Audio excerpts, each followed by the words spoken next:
Let us pray. The words of my mouth and the meditation of my heart be acceptable to your sight, O Lord. Amen. Imagine living in a sea view mansion, sitting on a balcony facing the sea, and sipping on your tea or coffee, and eating your breakfast along with it. What a wonderful joy you have eating breakfast early in the morning on the seashore with none other than Jesus Himself. It's a fellowship that everyone wants and would like to have, and all the love that Jesus shares to experience with everyone. The same Jesus who had risen from the dead and had shown Himself to the disciples several times till now. However, 7 of His disciples went back to the previous profession that they were doing, that is, fishing. They had left the post that Jesus had given them, and they had fallen off track. Yet, Jesus is seen having fellowship with them and feeding them the breakfast in the early morning. During this course of fellowship, Jesus questions Peter, as we see in the scripture portion for today. He questions Peter of his love for him and directs him what to do in this near future and for the future to come. This brings us to the theme for today, that is, Ecclesia, roles and responsibility of the church today. Ecclesia, roles and responsibilities of the church today. What is the roles and responsibility of the church, and how do we respond to it? How do we respond to the responsibilities that was entrusted by Jesus to Peter and indirectly to the church? Let us take a look at that. In the scripture portion for today, we see that Jesus has a reconnecting ministry with His disciples. The disciples had gone away after Jesus' death. They had moved away from their responsibilities and roles that Jesus shared with them. He shared 3.5 years of ministry and experience with them, and yet they had gone far from Him. They had gone to their own lives and their old lives that they lived. Even though they had gone to fishing and their old lives, they were not being very successful. Instead, they were unsuccessful, as we see in the scripture that we have. Yet we see Jesus reach out to them. He reaches out to where they are, rather than expecting them to come to Him. He goes to where they are fishing. Just as He went to call them the first time when He was calling His disciples, He reaches out again to them, and even now, He comes to them and calls them. Jesus never gives up on them or thinks, I did so much for them in 3.5 years, and yet they left me. Everything that I did for them is in vain, and they reverted back to their old profession. He doesn't look at their past and complains and complains that they had gone to their past again. He compartmentalizes them as good, and rather than good for nothing. But He has faith in them as He goes to reconnect with them and goes back to them where they are. Most importantly, we too as a church today have to reach out to these who have gone back and moved away from Christ. They might have moved away or lost their ways because of many reasons. They might have their own reasons. However, following the example of Jesus, let us take the first step. Let us reconnect with them and bring them back to the path that Christ has chosen for them. Secondly, we see Jesus has a restoring ministry. Other than reconnecting to the old disciples, we see Jesus restoring them to their old glory. This restoration is brought from the former conditions of the disciples and is re-establishing it as it was before. The disciples must have felt that we have failed as being a disciple. They had also failed in fishing, as we see in the scripture, which was their occupation, and yet they failed. They must have thought that they have failed in life also. Though they must have forgotten, Jesus does not forget their purpose and the purpose of the children that He chooses. Yet Jesus restored them and brought them to their old glory because He does it with His love. This love is the unconditional agape love, which we see in the verses that we have. This is the love which is willing to pay the price and doesn't care the count or the cost. The disciples were restored by Jesus through the fellowship they had with Him. Through understanding the depth of His love and through responding and embracing this unconditional love that we have, the agape love that we have, that they were restored. The Bible says that God has plans for our lives, plans to purpose us and give us a hope and affinity. It gives us a future. But many times we may get derailed and lose focus. However, Jesus here gives an example of how we can be restored and bring back on track by His unconditional love and having a fellowship with Jesus in this love as they eat breakfast with Him.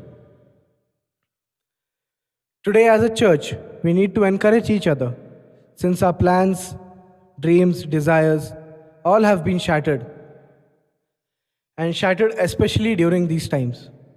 Yet, we need to understand that we can achieve our life goals since Christ is there with us. He will help us to be restored back just as He did with His disciples. We need to have a fellowship with Him in the agape love that is shown in the scriptures. He will definitely move from a situation of not enough to having more than enough if we abide in His fellowship. Jesus also reinstalls His disciples back to the ministry. To understand the reinstallation process of Peter in the text given, we need to unravel the aspect of love. This is used in the passage. Jesus uses the Greek word agape for love, which means He asks Peter that, Peter, do you unconditionally love me? However, we see that Peter responds with the word phileo, which means I love you as a brother or friend. Finally, we see after some time, Jesus uses the word phileo Himself, and Peter replied with the same. Here we see Jesus coming down to the level of Peter, as he would understand him better when he did so, thus reinstalling Peter for the future ministry that he holds, telling Peter 3 things that had to be done after Jesus left them. These 3 things are seen as follows: feeding His lambs, taking care of His sheep, and feeding His sheep. Here we see that the word used for lamb is the original text arinon, which denotes a young and feeble lamb.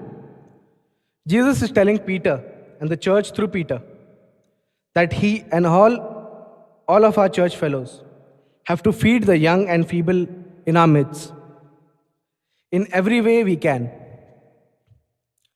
This does not only denote physical food, but also the spiritual manna that we provide. We need to nurture and help the young and feeble. We need to help them to grow in the Lord as they get ready for the kingdom of God that is to come. How can we do this? We can encourage them to read the Bible, that is the Word of God. We can share our spiritual thoughts with them. We can have conversations with them. We can help them to understand the Word of God. We can talk to them more, inspire them to attend the services that take place, Have them attend the programs that the church organizes from time to time. We as a Christian have this responsibility, all of us. When Jesus says, "Take care of my sheep," the word "take care" denotes to tend and to take care of, just like how a shepherd does. Like how a shepherd takes care and tends to every one of his sheep by name, and he knows them by name. We need to take care and tend to our congregation and our church. As fellow Christians, we forget that even if we are far from each other, we can still share our thoughts and our care and our affection for one another. There are many different means to do so. Nowadays, everything is in the palm of our hands. Unlike Paul and Peter, who had to write letters and wait for weeks for their reply, we can do that in just seconds and minutes with the use of our technology that we have.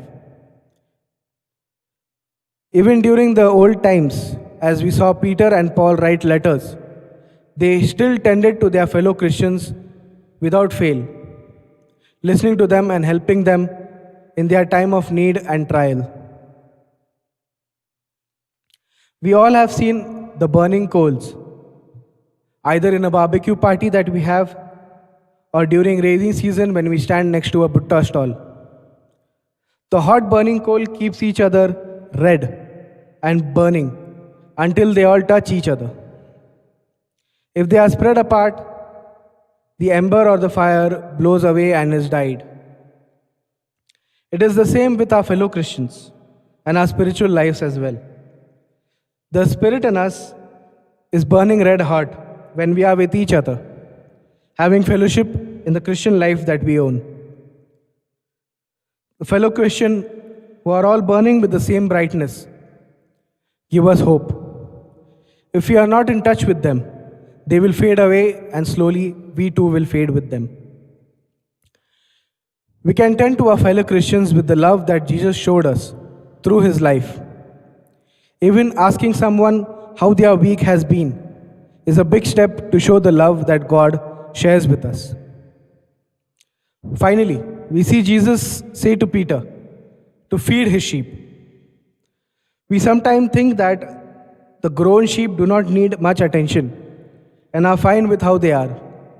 However, this is not true. The grown sheep and our fellow Christians also need the same attention that we give to the young and feeble ones. They too need to be fed with the spiritual manna that we are as a community serving and can offer to give one another. Socrates said, "Education is the kindling of a flame and not a filling of a vessel." This applies to the spiritual manna as well. It is not something that is for one time and is done with. It keeps on burning like the coal that is with the other coals in the burning fire. The more it is with other coals, the brighter and hotter it gets. This can be done by only tending to our fellow Christians and also helping them with their spiritual needs, contributing to their spiritual welfare, just like we do to the young lambs in our midst. All these things together matter, as the Christian experience is not an individual one, but of a community. Moreover, as we see today, if the community does not meet physically, we can still have a community life through the wonderful means of technology and communication. The church must and should follow these whatever the circumstances are. As Jesus comes to us to reconnect, restore, and reinstall, we should keep the flame of the Spirit burning and kindling within us by also reconnecting, restoring, and reinstalling our fellow Christians by feeding the lamb, tending the sheep, and feeding the sheep. All of this with the help of the fellowship of love that is given to us by Christ. Amen.